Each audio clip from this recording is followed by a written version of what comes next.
Springtime means more insects are emerging, and you might come across swarms of bees. Fox 61's Tim Lateau explains why a beekeeper doesn't want you to panic and to call her instead.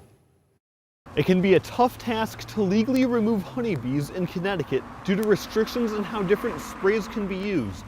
But there's a beekeeper here in Hamden who's willing to remove honeybee swarms for free in order to protect you, the bees, into grower colonies.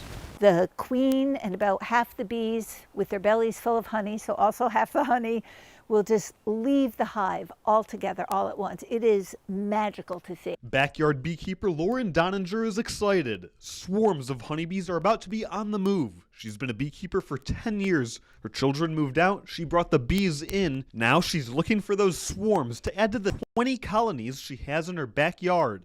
They are just hanging out in that big ball. It's called a bivouac. And scout bees are out looking for a new home.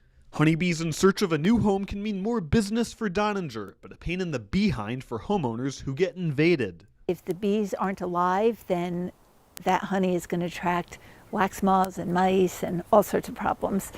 So if you gather a swarm, then you know they're going to go into a hive and they're not going to go someplace that you don't want them. Doninger will remove the honeybee swarm for free. It's important to call her or another beekeeper as soon as you see them before they start to make a permanent home.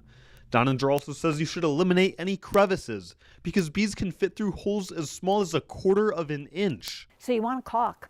They are going to look for an opening. It can be very small.